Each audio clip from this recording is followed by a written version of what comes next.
So, you've got a new puppy. It's super exciting, right? But, well, you probably already know the drill by now. Potty training accidents are exhausting, frustrating, and let's be honest, downright gross. But here's the hard truth we need to face. If you don't address this with a really proactive, structured strategy right out of the gate, these little puppy mistakes, they can easily snowball into a lifelong problem for your dog. So today, in this explainer, we're going to completely demystify the whole process. By focusing on proper management and actually understanding a bit of canine psychology, we are going to turn all that chaos into a reliable, stress-free routine. Okay, let's dive into this. Here is the roadmap for our explainer today. We'll start by looking at the house training struggle itself, then we'll explore exactly why you should use a crate, walk through the actual steps to crate training, identify some super common mistakes, and wrap up with the absolute crucial training no-nos. First up, part 1, the house training struggle. So why is this whole potty training thing so incredibly difficult for dog owners? Well, professional dog trainer Leanne Hurley really hits the nail on the head here. She says, if you've ever toilet trained a toddler, you know that waiting for her to come tell you she needs to go is just asking for an accident. Same thing with puppies. And honestly, that is just so relatable.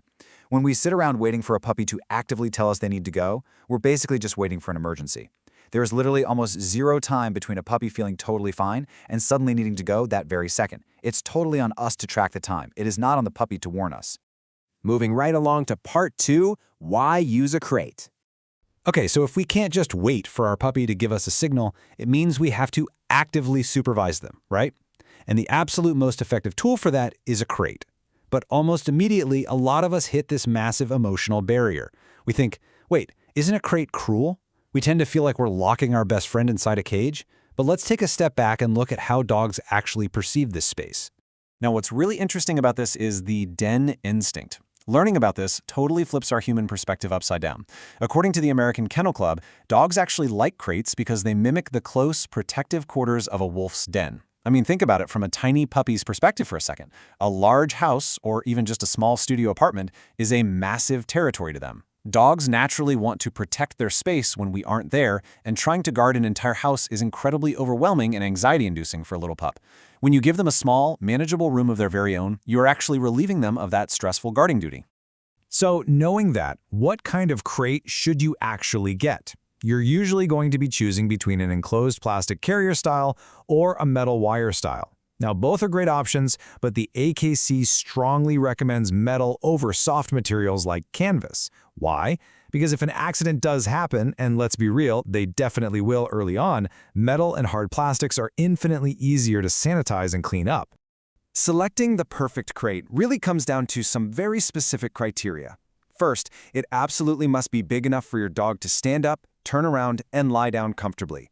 But here is the catch. It shouldn't be much larger than that. If it's too big, they'll just sleep in one cozy corner and use the other corner as their bathroom. Now, if you have a growing puppy, don't worry, you don't need to waste your money buying 5 different crates as they grow. Just get one with a removable partition so the space can grow right along with your dog. Also, make sure it's well ventilated, and again, stick to that metal or hard plastic for easy cleanup. All right, part 3, steps to crate training. You can't just lock a puppy in a crate on day 1 and expect them to magically love it. It requires a really thoughtful introduction. Our ultimate goal here is to create a safe, cozy sanctuary. And I have an amazing pro tip for you to help achieve this right on day 1. Plan ahead. If you can, give a blanket or a towel to your breeder to keep in the litter with the puppy's mom before you bring your pup home. When you place that litter-scented towel into their new crate, it massively helps ease their transition during those first few rough nights when they're away from their canine family. Let's move to and see how this builds in to the AKC's official 3 steps for crate training. Step 1, make it cozy. Line it with soft blankets and maybe consider draping a lightweight cover over the top to really enhance that dark, secure, den-like feel. Just make sure it doesn't get too hot in there. Step 2 is all about naps and quiet time. Start small. Put them in for just 10 minutes while you are home to let them unwind from the chaos of the household. Offer some treats or a stuffed Kong toy so they quickly start to associate the crate with really great things. Finally, step 3 is the potty link. Every single time you take your puppy out of that crate, walk them immediately so they can eliminate. They will very quickly learn that bathroom time always follows crate time.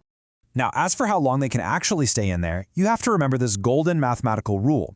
1 hour in the crate for every month of your dog's age. So a 4-month-old puppy can be crated for a maximum of 4 hours. And this rule maxes out absolutely at 6 to 8 hours for adult dogs. Leave them in any longer than that, and you are pushing their physical, biological limits, which practically guarantees you're going to come home to a mess.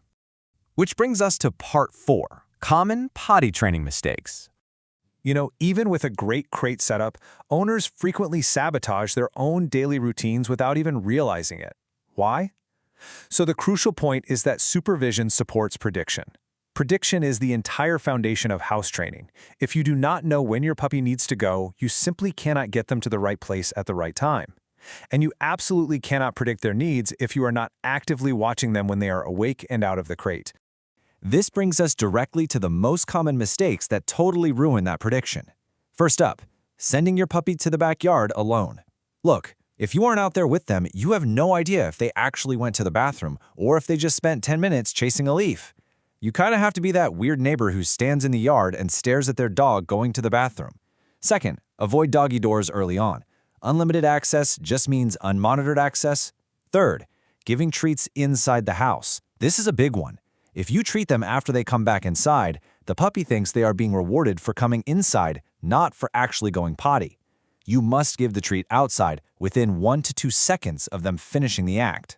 Finally, never allow unsupervised wandering or just wait around for them to signal.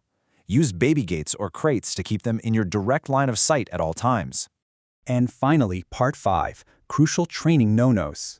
These are the absolute, non-negotiable rules you must follow to protect your bond with your dog. First, we have to bust one of the biggest, most common misunderstandings in dog training, the guilty look. When a puppy has an accident on the rug and you scold them, they might cower, tuck their tail, and give you that classic guilty look.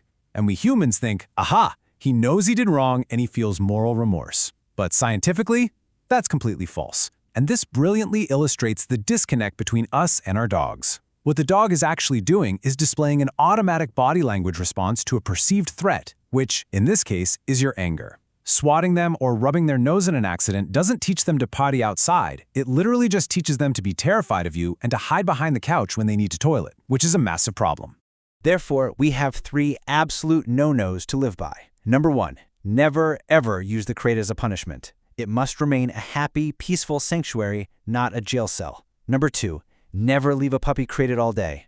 A dog naturally will not want to soil their sleeping area, but if they are left in there for extreme stretches of time, they physically cannot hold it. At that point, it is a failure of the owner's management, not a misbehaving dog. And number 3, never punish for potty accidents. If it happens, just calmly place them in their crate or behind a gate and clean them as thoroughly with an enzymatic cleaner like Nature's Miracle. You have to use an enzymatic cleaner because it literally eats the odor-causing bacteria, ensuring your dog's super nose isn't drawn right back to that exact same spot tomorrow. So by focusing on supervision, prediction, and positive reinforcement, you can completely turn your puppy's routine around. I want to leave you with this thought. If your dog views their crate as their absolute favorite, safest room in the entire house, what other behavioral problems might just disappear completely on their own? Take these steps, be consistent, and find out for yourself. Thanks for joining me for this explainer, and happy training.